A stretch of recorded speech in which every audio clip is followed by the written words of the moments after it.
for Marianne and Dr. Hampton. What would a new policy contain that would ensure a safe release of a person in custody? I have a quick comment on that, and then I think I'll turn that over to you. I believe, from what the way that things already are in place, the 5150 is in place. It's good enough. At least from what the bits that I've been able to read from the policies and procedures manuals from the Sheriff's Department, it's good enough. That there's latitude to use common sense, that reasonable, prudent, and safe, to me, does not need to be operationally defined. I believe that we know what that means. So I believe that, honestly, we really have in place what we need. We have a 5150. We have the latitude that the sheriffs can use to be prudent and safe when people are in their care. And I just think that it's already there. Now, the fact that we may have to be very explicit in what we mean by prudent and safe, I honestly think that's a shame. But if that's what needs to happen, then that's what we're going to need to do. So that's what I have to say. Marianne?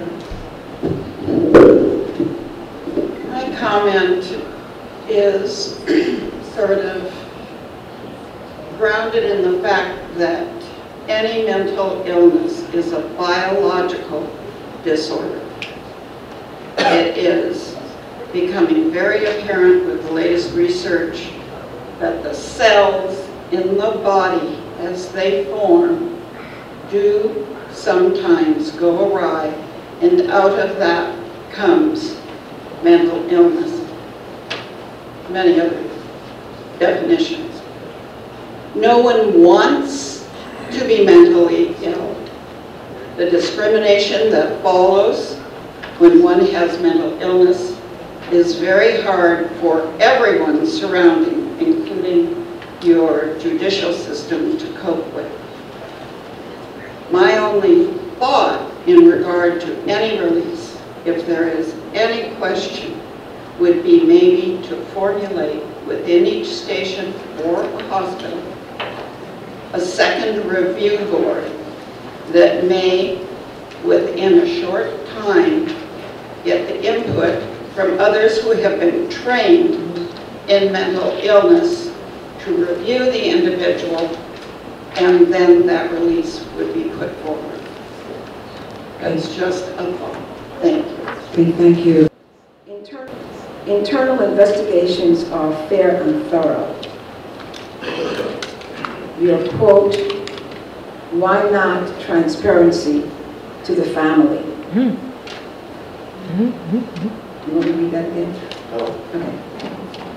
Would you like to take that? It didn't have a name on it, but you'd like to answer that? Well, I mean, I'm not sure what the family needs. I mean, if they're talking about the Mitrice Richardson, I am sure. I've got the same admonition I just gave when we talked about it. Okay. But in the general sense. I mean, a general internal affairs investigation,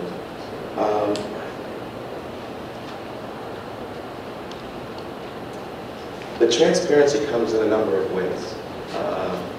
One, we post certain information up on our website.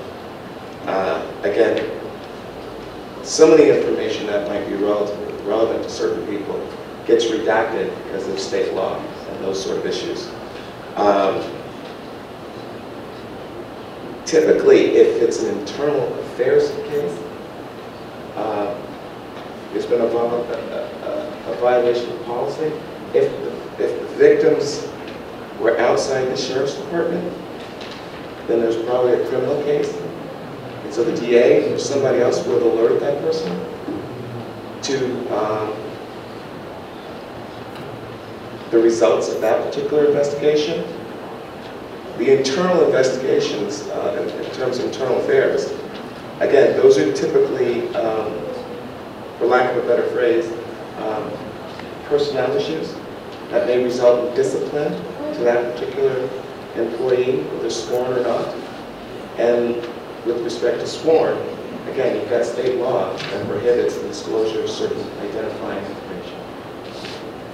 I just want of what training the Lost Hills station has received in making these assessments of a person who's saying they're from Mars isn't necessarily a danger to themselves or to other people, but clearly, I think it would be fair to guess, is not a person who can navigate through a canyon. The training that deputies at Lost Hills Station receive is the same as the deputies at the other 22 stations and even in the custody facilities and other places.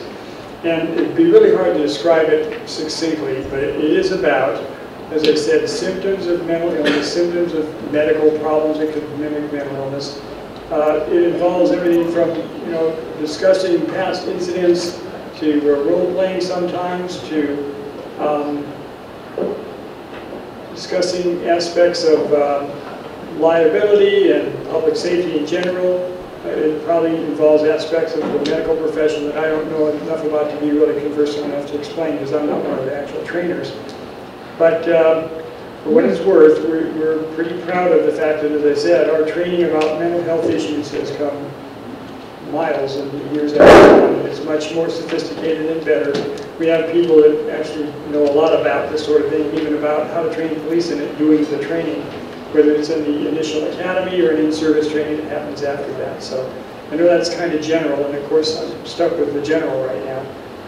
There are so many things I'd like to ask you about in response to your question and commentary so that I could give you a better answer, and it's all the stuff that has been, I've said, we're stuck not being able to talk about right now. A few years ago, I was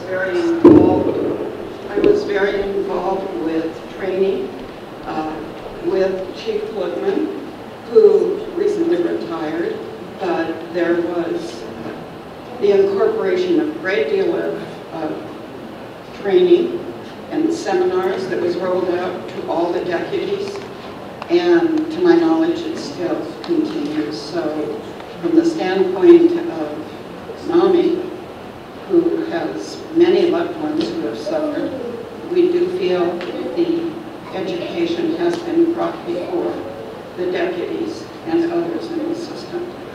I would like to add, though, 20 to 25% of the population sometime in their lifetime is diagnosed with a mental illness.